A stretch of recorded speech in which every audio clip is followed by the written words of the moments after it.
Yo, what's poppin', ladies and gentlemen? Welcome back to the channel. Thank you so much for joining us today. Super duper appreciate it. Today we'll be going over Arne Slot's comments on Trent Alexander-Arnold. Now, he's talking in this press conference how Trent will go into his office a lot. Seems like his attitude was bad for a long time in training. He wasn't really putting any effort, which kind of just shows that the whole thing of Trent saying, look, my head's not turned. I'm focused on the club, blah, blah, blah. This is a tough decision. All this stuff was actually false. It seems like his head was turned the entire season. Probably going back a couple of years. Real Madrid, probably been tapping them up for 4 years. Also, the whole thing about him, not letting this affect his performances. Another lie is if it's affecting his training, how he's training, the team training. Other players will see that. Attitudes will drop. So yeah, without further ado, let's get right into Mr. Slot's comments, and we'll be reacting and commenting on it. And all the ones that have a purple bin. That I speak to the human being, Trent Alexander-Arnold, every day. And that, I think, combined with winning something together, creates a different bond than maybe the fans have with him. So yeah, I do talk to him. Quite a lot actually. Although when we started pre-season, he was quite a lot in my office as well, for other reasons. And so that's kind of interesting. Trent being in Mr. Slot's office, and the way Slot kind of smiled there and was like, we don't know what the reasoning was, but it was probably maybe regarding a contract, him going to Madrid. Maybe it could be a little bit about his role, how he's going to play, how he's going to fit into Slot's system. But to me, the way Slot smiled there, that kind of shows me there's something a bit more kind of deep and kind of more sinister. Is that the term I'm looking for? A bit more sinister there. The way he smiled there, the way he looked, I get a vibe it was more about the Real Madrid move and how he's been performing it in the training sessions. And now he's in my office a few times as well. Expand on those other reasons? Sorry? Could that expand on those other reasons? I think Mo said already a few things about why he was in my office in pre-season, and there were similar reasons why Trent was in my office in the beginning of the season. That's what you meant, or you meant? Yeah. So he was coming to see you. See how Slot was kind of a little bit kind of cautious about being, sharing the information there. To me, that tells me, hey, Trent's head's been gone for a long, long time.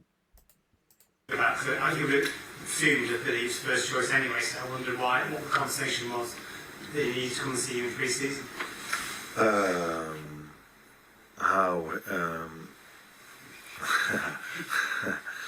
No, maybe he said it himself, and he's going to leave either way, so why not telling it? So maybe it's already a first gift I can give Xabi Alonso, but I wasn't completely happy with every single minute how he was on the training ground. So, in my opinion, he could, in certain moments, he could do a bit more, to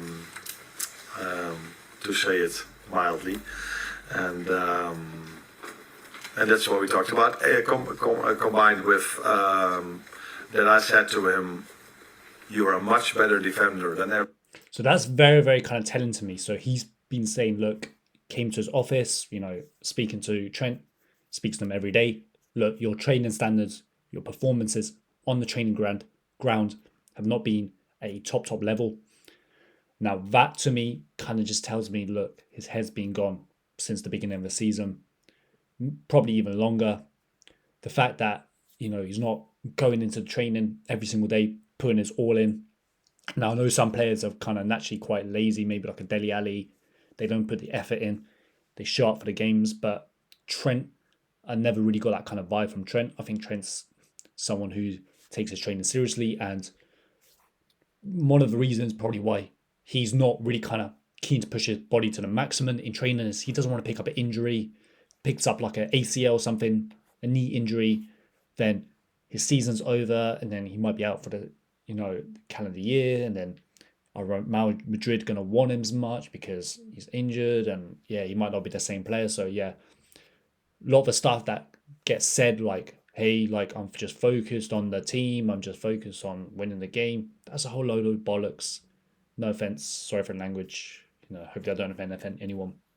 But that's just a load of BS because, yeah, just not happy about that really. It's just all kind of PR BS really, to tick boxes, keep kind of PR training, just, yeah, how you train is extremely important. And that the whole stop basically revealing that he's not been training at his best lets us know that, hey, this decision was made a long time ago. Everybody tells you, unfortunately, you don't show it all the time. And that's why people sometimes say you're not, this is a part of your game you need to improve. But if you are just at it and you're focused and concentrated, there are not many players that can go around him because he's fast, he's agile, he has great mentality. But yeah, it's about showing that every single game, because in this world we are judged not only on the 34 games we do well, we are mainly judged on the 4 games that we don't do so well. So yeah, these things we spoke about in pre-season.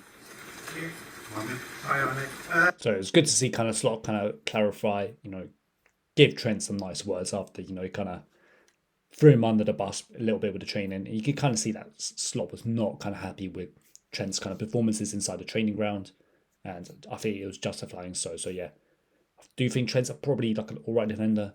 We'll see how he does at Madrid, but he's definitely more of an attacking fullback than a defensive one. So let me know what you guys think down below in the comments. Make sure to comment, like, share, and sub. I'll catch you guys in the next one.